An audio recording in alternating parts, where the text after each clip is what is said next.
Hello everyone, let's continue with our school OP project.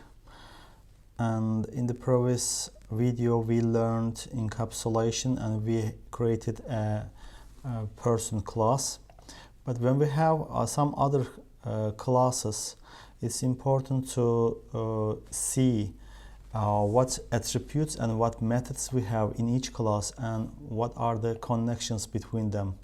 In order to show that we can use a diagram, I'm going to use UML diagram. So first I'm going to draw for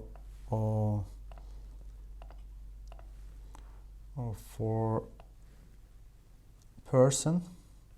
Here we write its name, and here we can write which attributes we use. If it's a private, we put minus, and after that it's type string, and first one is first name.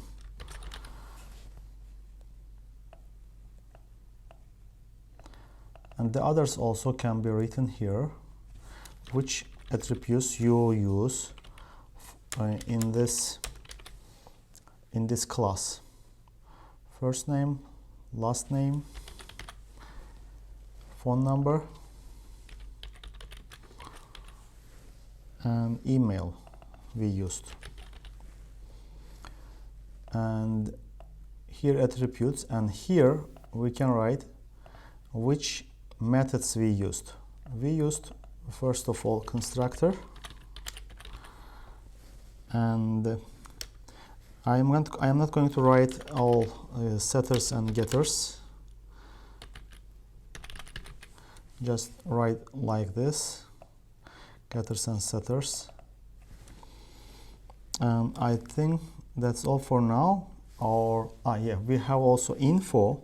Info is a public, that's why it's going to be plus. So if it's private minus, public plus. After that it was string, and its name was info. Don't forget to put braces here because this is a method. So like this. So we have only one class for now, and now today we are going to create one more class, and that class I am going to call students. Student class I am going to create. Let's write its name here.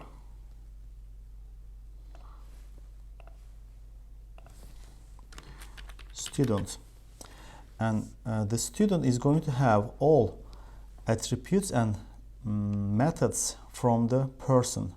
So person will be parent of the student, or otherwise we can say that student is going to inherit all attributes and methods from person.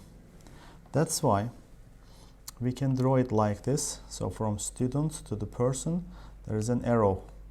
This shows us that student is going to take all attributes and methods. Student is going to inherit. This is called inheritance. Inheritance. So what additional attributes can be used for students? Let's think about that. For example, student can have a student ID,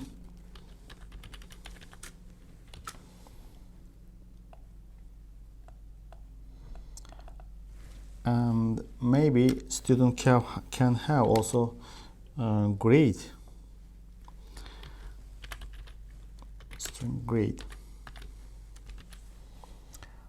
Okay, what methods and attributes student is going to have? Let's copy and paste this one. They will be the same. In fact, constructor, setters and getters, we don't have to repeat these getters and setters. That's why I write here additional setters and getters. Okay, and for now we don't have this one. We are going to add it later. So okay, we have the diagram now. This diagram is called UML, Unified Modeling Language, and it's very popular to use. It's very popular using UML in OOP Java OOP classes to depict the classes and as well as their collaborations. Okay, let's return to our Replit and let's create one more class, and this class I'm going to call students, student.java. And of course we are creating the class and student. This name and the file name must be the same. And here, if we write like this, we are creating an individual, a separate class. But I want to use person as a parent, so I'm going to inherit from person. That's why I need to write here extends person. So student class will be extended from the person. It is called inheritance. Okay. So what attributes we decided to use? Student ID and grade. Let's create them. I am making them again private. Student ID and private string grade. So we have now two attributes, student ID and grade. It's possible to create for them getters and setters. In the first video we created them, I mean for person. That's why I'm not going to lose time to create them again here. And what will be the constructor? Let's speak about the constructor. In fact, the usage of the constructor is the same, so it will be public, and it's going to have the same name with the class students. And here we need to write which attribute, which arguments, which attributes we are going to use when we create a student. First name, student has a first name, student has a last name, and also when we create a student, let's give for the student ID, string student ID. So we have three attributes for the constructor, but I know that first name and last name, they are going to be inherited from the person. In order to inherit them from the person, we use the word super. After that we write their names, first name and last name. So, and the others should be assigned here. So student ID, this dot student ID is equal to student ID, and we haven't used the grade in the arguments, but we need to start that one also. Initial value we need to give. Let's write grade. Grade is equal to, for now it's going to be empty. So now we have the constructor for the students.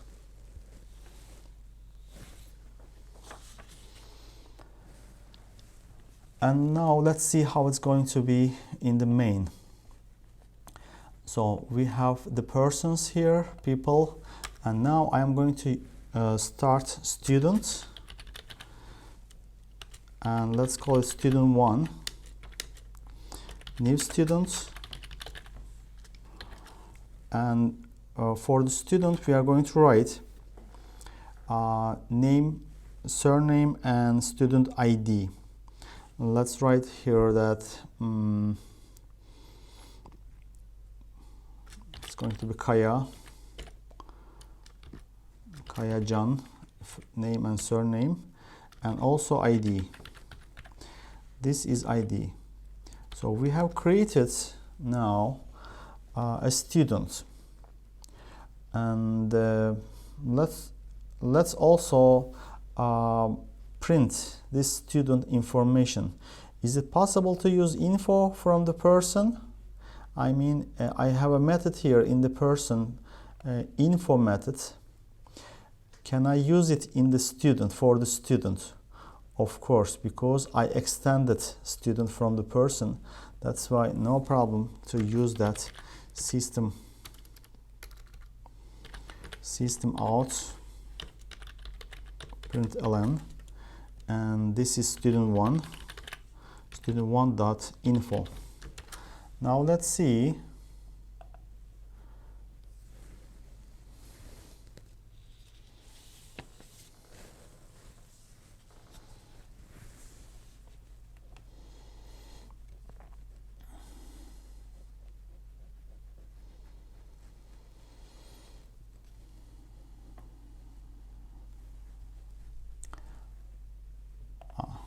Semicolon.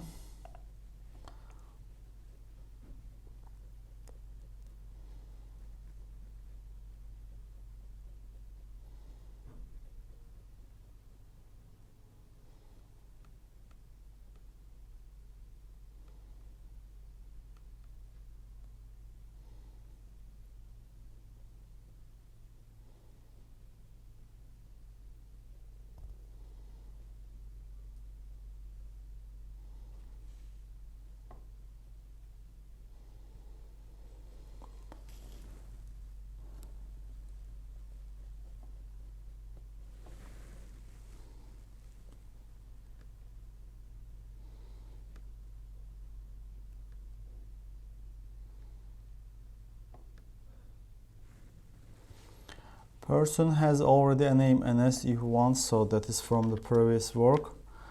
Yes, Selin Ayan, they were person, and Kayacan, that is our student. So we have the student now. I can in fact comment them, not to see, but we used in fact info from the person, but it is not enough for us because it can show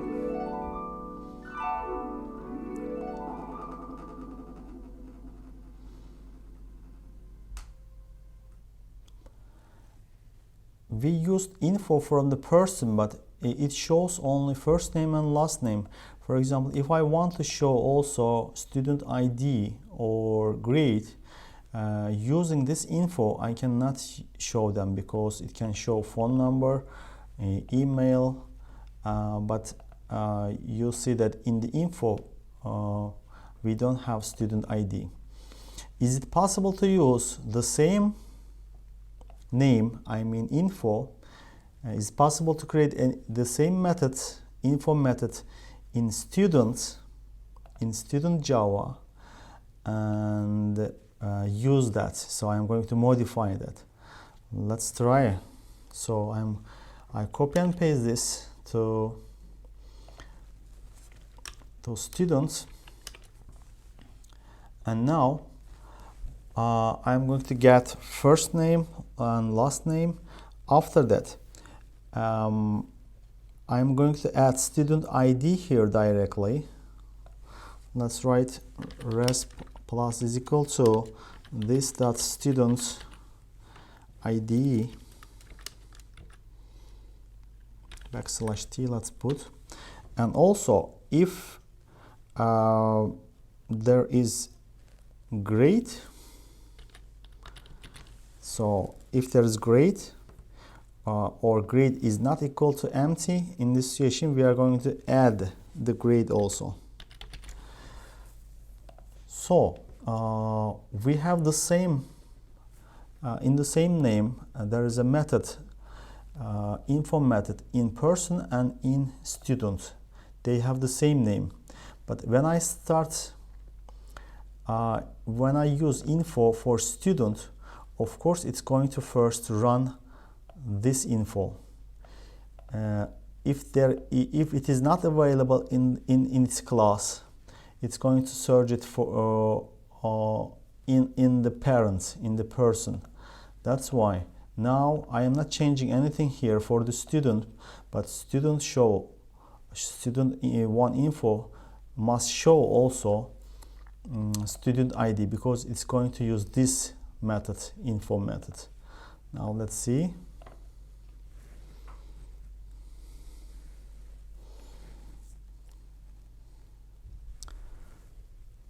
This dot grade, that is student.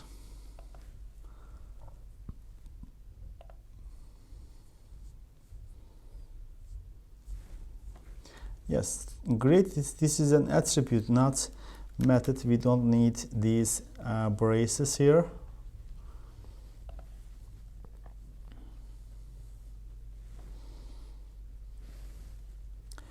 Yeah, Kaya Can, and we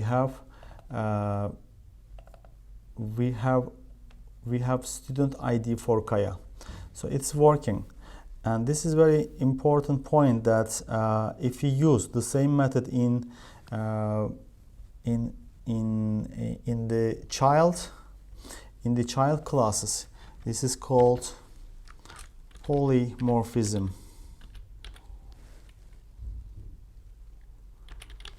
Polymorphism. So in the UML also, let's show it, that we have here also string info method, and this is called polymorphism.